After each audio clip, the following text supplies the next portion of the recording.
इमाम आदिल अंबिया किराम के बाद अल्लाह का सबसे ज्यादा कुर्ब पाने वाले, जमीन पे होने वाले जुल्म की नहुसत जो है वो पूरी फजा में फैल जाती है। जब लोग जालिमों को वोट देते हैं, उनकी हिमायत करते हैं, उनके नारे लगाते हैं, तो वो इस जुल्म में शरीक हैं। तो आज भी देखिए, फिरौन से ज्यादा बदनाम शख्स और काबिल नफरत शख्स कोई नहीं। उसमें बड़े बड़े आइम्मा और बुजुर्गान थे, और उसने ऐसे ही मार दिया जरा जरा सी बातों पे, मामूली इख्तिलाफ पे। अब मिसाल के तौर पर पहले आदमी कोई ले ले, पहला जो शख्स है यानी इमाम आदिल, यानी आदिल हुक्मरान। तो आदिल हुक्मरान कितनी बड़ी नेमत है। अदल करने वाला हुक्मरान अगर हो किसी मुआशरे में, किसी कौम में, तो वो मुआशरा और वो कौम कितने ताकतवर हो सकते हैं और कितनी तरक्की कर सकते हैं, और उनके कितने मसाइल जो हैं वो हल हो सकते हैं। आदिल हुक्मरान बहुत बड़ी नेमत है। इसलिए रिवायतों से पता चलता है कि अंबिया किराम के बाद अल्लाह के सबसे जो करीब शख्सियत होती है वो आदिल हुक्मरान की होती। इमाम आदिल अंबिया किराम के बाद अल्लाह का सबसे ज्यादा कुर्ब पाने वाले। और ये भी फरमाया आप सल्लल्लाहु अलैहि वसल्लम ने कि अक़रबुन्नास इलैया मजलिसन अल इमामुल आदिल यौमुल क़यामत अल इमामुल आदिल। फरमाया कि क़यामत के दिन सबसे ज्यादा मेरे करीब जो शख्स बैठा होगा वो तुम्हारा आदिल हुक्मरान होगा, अदल करने वाला हाकिम सबसे ज्यादा मेरे करीब होगा क़यामत के दिन। सुभान अल्लाह। और एक हदीस में आया कि आदिल हुक्मरान जब कब्र में दाखिल होता है तो युकालु लहू फी कब्र ही अबशिर इन्नका रफीको मोहम्मद सल्लल्लाहु अलैहि वसल्लम। उससे कहा जाता है कि तुझे बशारत हो, तू मोहम्मद सल्लल्लाहु अलैहि वसल्लम का साथी है। ये कितनी बड़ी बशारत है। तो इससे पता चलता है कि आदिल हुक्मरान कितनी बड़ी नेमत और उसका कितना बड़ा मकाम है। इसकी वजह क्या है? वजह यह है कि उसकी वजह से सारा निज़ाम जिंदगी ठीक हो जाता है, मुआशरा ठीक हो जाता है, लोगों के लिए एक रहमत जो है दुनिया में नाजिल होना शुरू हो जाती है, अदल का बोल बाला होता है, इंसाफ होने लगता है, तमाम हुकूक अदा होते हैं, तमाम चीज़ें बैलेंस्ड हो जाती हैं, वेल बैलेंस्ड हो जाती हैं, और इंसानों को ज़मीन पे सुख का चैन नसीब होता है, चैन का सांस और सुख की साथ नसीब होती है, और इंसान अपनी जो सलाहियतें हैं उनको परवान चढ़ाता है जब अदल होता है, जब इंसाफ होता है। और अगर अदल न हो और जुल्म हो तो फिर इंसानों के लिए कोई सुख नहीं, कोई चैन नहीं। फिर बस यही है जो कुछ हम देख रहे हैं। बगैर अदल के जो मुआशरा बनता है वो ऐसे ही होता है जैसे आज का मुआशरा। हर तरफ बेचैनी, हर तरफ परेशानी, हर तरफ मायूसी, और लोग तरह तरह के मजालिम का शिकार। जुल्म ही जुल्म है फिर। और जब अदल नहीं होता तो जमीन पे बारिशें भी उस तरह नहीं रहती, फिर मौसम सब वैसे नहीं रहते, अल्लाह की जो तौफीकात हैं उनका सिलसिला रुक जाता है, और जमीन पे होने वाले जुल्म की नहुसत जो है वो पूरी फजा में फैल जाती है। बहुत मुसीबतें आती हैं, फिर बड़ी बलाएं नाजिल होती हैं, वबाएं उतरती हैं, और बहुत कुछ हम देखते हैं दुनिया के अंदर फिर जो मनफी तब्दीलियां आ रही होती है। इसमें एक वजह अदल का ना होना भी है, और इसमें फिर कसूर सबका हो जाता है जब लोग जुल्म को रोकते नहीं, जुल्म के खिलाफ बोलते नहीं, और जब लोग जुल्म से राजी होना शुरू हो जाते हैं तो फिर सारे कसूरवार। जब लोग जालिमों को वोट देते हैं, उनकी हिमायत करते हैं, उनके नारे लगाते हैं, तो वो इस जुल्म में शरीक हैं, या वो दिल से पसंद कर रहे होते हैं, उनकी हिमायत कर रहे होते हैं, उन्हें चाह रहे होते हैं, تو برابر شریک ہے. اللہ نے فرمایا وَلَا تَرْكَنُوا إِلَى الَّذِينَ ظَلَمُوا فَتَمَسَّكُمُ النَّارُ. تم ان لوگوں کی طرف ذرا بھی نہ جھکنا جنہوں نے ظلم کیا، ورنہ تمہیں آگ چھوئے گی. تو اب ظلم کی طرف تقریباً ہر کوئی جھکا ہوتا ہے. ظالم کی طرف جھکنا ظلم کی طرف جھکنا ہے. اور کسی نہ کسی اینگل سے ظالموں کی حمایتیں ہوتی رہتی ہیں اور ظلم کا ساتھ ہم دیتے رہتے ہیں. اور صرف ظلم یہی نہیں کہ جو اسٹیٹ کے لیول پہ ہو، بڑی سطح پر ہو. ظلم ہمارے ڈپارٹس، ہمارے اداروں میں، ہمارے ہر محکمے میں، ہمارے ہر شعبے میں، ہمارے گھروں میں، ہر جگہ جو بھی صاحب اختیار ہے وہ کسی نہ کسی انداز سے ظلم جو ہے وہ کر رہا ہوتا ہے، ناانصافی کر رہا ہوتا ہے، اور وہ عدل سے کام نہیں لے رہا ہوتا. اور اس کے ساتھ بہت سارے لوگ وابستہ ہوتے ہیں.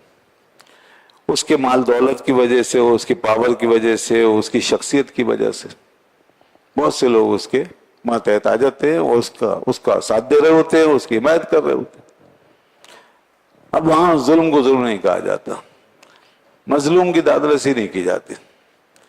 دوسری طرف بیچارہ غریب ہے، عام آدمی ہے، یا کوئی بھی کمزور ہے، چھوٹا ہے، تو اس کو سمجھا جاتا ہے کہ بس اس کا کوئی حق ہی نہیں، اور اس کے ساتھ جو کچھ ہوا ہے وہ صحیح ہوا ہے. تو ہم نے اس طریقے سے ظالموں کے ہاتھ مضبوط کر رکھے ہیں ہر جگہ. ظلم کے خلاف ہم آواز اٹھانے کی صلاحیت سے محروم ہوتے جا رہے ہیں. ہم سمجھتے ہیں صرف سیاسی مظالم ہی مظالم ہوتے ہیں، ریاستی مظالم ہی مظالم ہوتے ہیں. وہ بھی ہیں، بڑے مظالم تو وہی ہیں. جب سیاست میں، حکومت میں، ریاست میں، عدالت میں جب بڑی پاورز کے ساتھ مظالم کیے جاتے ہیں، جب بڑی طاقت کے ساتھ، تو وہ مظالم تو بہت بڑے بڑے ہیں. ان کا تعلق تو لاکھوں سے، کروڑوں سے ہو جاتا ہے، پوری قوم کے ساتھ ہو جاتا ہے. تو وہ بھی ہیں مظالم، اور بڑے بڑے مظالم ہیں. اور جس طرح کے امام عادل کے بارے میں آ رہا ہے ان حدیث میں کہ وہ کیسا بڑا مقام رکھتا ہے، اللہ کے سائے میں اس کو قرار دیا گیا، اور آپ صلی اللہ علیہ وسلم کا ساتھی وہ بننے والا ہے. کون؟ امام عادل. تو اسی طرح اس کے جسٹ اپوزٹ سمجھیے کہ جو امام ظالم ہے اس کا کیا ہوگا. جو امام ظالم ہے، ظلم کرنے والا حاکم، ظلم کرنے والا سربراہ، اس کا کیا انجام ہوگا. وہ کتنی بڑی لعنت ہے، کتنی بڑی نحوست ہے. اللہ سے دور، اس کے رسول سے دور، اور سارے لوگوں سے دور، اور اس کے لیے ہر طرف لعنت و پھٹکار ہے، ہر طرف اس کے لیے بد دعائیں ہیں. کوئی ہاتھ اس کے لیے اٹھا ہوا نہیں ہوتا، نیک ہاتھ.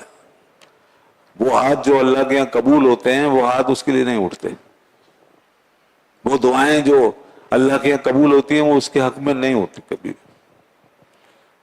یہ اس کے عذاب میں ہونے کی پہلی دلیل ہے کہ اس کے لیے لعنتوں کے دروازے تو کھولے ہوئے ہیں لیکن مقبولیت کے دروازے سب بند، کیونکہ ظالم ہے، ظلم کر رہا ہے، اور جو بھی اس کے ظلم کی چکی میں پس رہا ہے وہ اسے بد دعا دے رہا ہے. اب اتنی بد دعائیں سمیٹ کے کوئی حاکم اور حکمران وہ یہ چاہتا ہے کہ میں ایک لوگوں کے دلوں میں بسوں. اتنے ظلم ڈھا کر ہر ظالم حاکم یہ چاہتا ہے میں یادگار بن جاؤں، میں لوگوں کے نزدیک قابل قبول ہو جاؤں.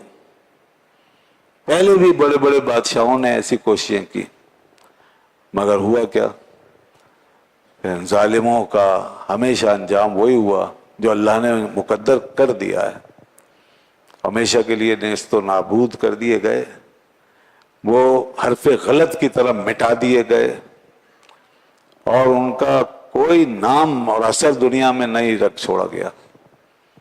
یہاں تک کہ آج کسی کو 100 سال ہو گئے، کسی کو 200، کسی کو 400، 800، 1000 سال بھی اگر گزر گئے، اس سے بھی زیادہ ہزاروں سال بھی گزر گئے، تو آج بھی دیکھیے فرعون سے زیادہ बदनाम शख्स और काबिल नफरत शख्स कोई नहीं। नफरत का इस्तिआरा है, नफरत का, जुल्म का। फिरौन, नमरूद, हामान, ये सब क्या है? ये ऐसे ही इंसान थे जैसे आज का इंसान, बल्कि इनके पास आज से कहीं ज्यादा ताकत थी। आज तो ये ताकत कुछ भी नहीं है जो उनके पास पावर थी। उनके आगे तो लोग उनकी इबादत करने लग गए थे। उन्होंने अपने आप को माबूद डिक्लेयर कर दिया था और लोग उनको इस कायनात का मालिक समझते थे। तो कितनी पावर उनके पास होगी, और उनके पास फौजें, पूरी दुनिया में उनकी दहशत, कोई उनसे लड़ नहीं सकता था, कोई उनका मुकाबला नहीं कर सकता था, कोई उनकी हुकूमत को हिला नहीं सकता था। आज तो फिर बहरहाल हुकूमतों पे जवाल आ जाता है। जीते जी एक बड़े से बड़ा सदर वजीर आजम जो है वो अपनी बारी पूरी करके गायब हो जाता है, उसको उतार दिया जाता है। फिर दोबारा बहुत सौ को मौका नहीं मिलता, और दोबारा मिल जाए तो सहबारा नहीं मिलता। अमेरिका का पावरफुल सदर भी जो है वो इसी तरह बेबस है। लेकिन फिरौन की कुर्सी कोई छीन सकता था? नमरूद की कुर्सी कोई छीन सकता था? हामान को कोई चैलेंज कर सकता था? शद्दाद के लिए कोई चैलेंज था दुनिया में? नहीं। फिर आगे आइए तो हज्जाज बिन यूसुफ जैसा जालिम और खूंखार शख्स है, उसकी ताकत देखें, उसकी खूंखारी और दरिंदगी देखें। आज उसको भी याद किया जाता है। वो भी एक जुल्म का इस्तिआरा है। हमेशा जब भी नाम आएगा हज्जाज का, नफरत के साथ आएगा।